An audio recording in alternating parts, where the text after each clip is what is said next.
Yo, jour d'entraînement 2954. Première question du jour. Hier, j'ai fini le tour du Mont Blanc avec un copain en 3 jours. C'était un tour raccourci, ça représente 140 km et on a fait 8500 mètres de dénivelé. Et la personne me demande pourquoi faire un week-end choc. Il y a plusieurs intérêts. Donc le week-end choc, ça s'inscrit dans une préparation pour un ultra trail, mais on pourrait imaginer en faire un pour une autre épreuve d'ultra endurance. Et moi, j'aime bien les faire pour plusieurs raisons. La raison principale, c'est que c'est un beau week-end que tu peux faire en nature, où tu t'entraînes toute la journée, sur plusieurs jours, avec tes amis. Donc, c'est du pur bonheur. Même si les conditions, des fois, sont pas toujours top. Hier, on a eu une météo assez capricieuse. Et les intérêts en termes d'entraînement, c'est que finalement, c'est une prépa très spécifique à ton ultra trail. Très spécifique dans le sens où tu vas faire un volume qui est proche de celui de la course. Alors, certes, réparti sur plusieurs jours, mais c'est pas quelque chose que tu peux faire en semaine quand tu travailles. Et puis, ça te permet de tester toute la logistique autour de la course, ta nutrition, ton matériel, ton camelback, tout ce que tu vas emporter avec toi, la technique en descente, que tu peux pas faire forcément pendant la semaine. Il y a la partie contrainte excentrique musculaire des descentes, où pendant plusieurs jours, tu vas descendre des cols, des montagnes, ce qui est assez inhabituel, en tout cas ce qui n'est pas possible de reproduire généralement pendant des semaines d'entraînement standard. Donc ça te permet à la fois de travailler sur fatigue, de travailler la technique avec les bâtons notamment, pendant plusieurs heures.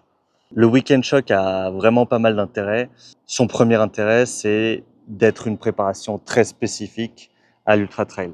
Et moi, j'en ai un de prévu pour mi-septembre. Ça sera un 115 km et 6600 mètres de dénivelé. Donc un beau morceau, un peu moins d'une vingtaine d'heures, si tout se passe bien. Et ce tour du Mont Blanc me permettait un peu d'arriver plus entraîné, notamment parce que je fais plus de trail pendant la saison. Comme je m'entraînais pour Hyrox, c'est pas un entraînement que je fais, donc cette off-saison était l'occasion de faire des choses différentes, des épreuves d'ultra-endurance, et pour bien les préparer, j'ai fait 2 week-end chocs, un près de Crans-Montana qui était de 82 km et 4500 mètres de dénivelé, et celui-ci qu'on a fini hier, qui faisait lui 23 heures, 23-24 heures d'effort à peu près. Deuxième question, c'était par rapport au max squat. Est-ce que ça avait un intérêt de travailler son max, une répétition au squat pour Hyrox et pour le trail? Alors, je commencerai par dire que le plus important, c'est d'entraîner spécifiquement son épreuve. Et si ça, c'est pas déjà rempli, inutile d'aller travailler des épreuves annexes, des composantes annexes comme le max sur ton squat. Par contre, si toute la base est déjà là, tu fais tes entraînements spécifiques, alors oui, tu peux aller chercher des gains supplémentaires, marginaux, en allant travailler la force maximale. Il y a des études scientifiques qui ont montré que initialement on pensait que c'était intéressant pour prévenir les blessures, et en fait on s'est surtout rendu compte que c'était intéressant pour gagner en performance. Même s'il y a peut-être une influence sur la prévention des blessures, la clinique du coureur, aux dernières nouvelles, tendait à dire que finalement, c'était pas significatif. Mais par contre, oui, pour l'optimisation de la performance, notamment sur marathon, par exemple, c'était intéressant de travailler la force. Maintenant, la population des marathoniens professionnels est peut-être différente de la personne que tu es, qui est peut-être déjà très forte et qui a d'autres marges de progression plus importantes à réaliser sur ton endurance fondamentale, sur ta technique, sur bien d'autres choses.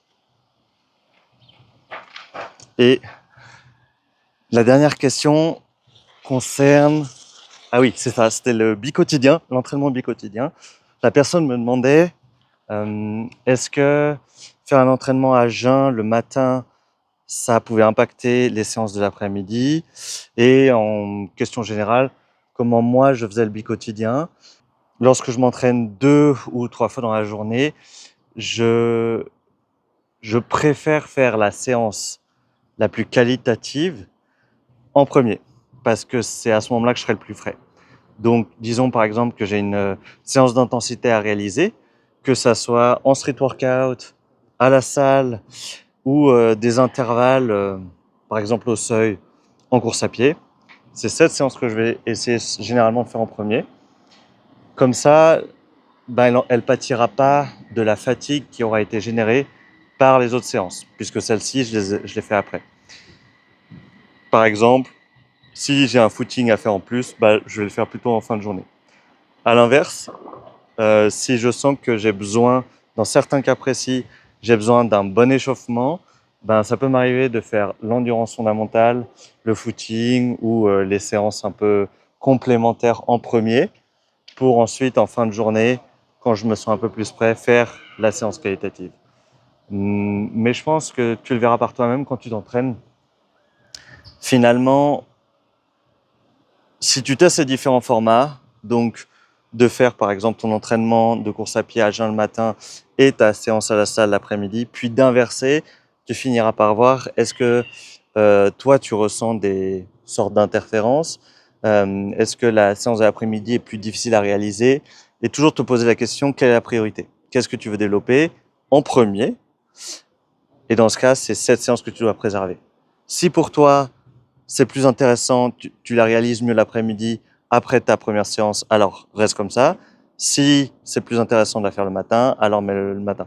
Voilà, finalement, pour moi, il n'y a pas de structure fixée, mais plutôt, c'est à toi d'expérimenter et de réaliser qu'est-ce qui est optimal par rapport à tes priorités.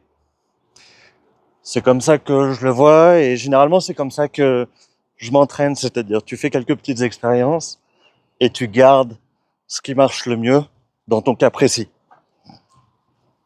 Ok, eh ben, je vais te souhaiter un bon entraînement, une bonne journée et à la prochaine. Ciao.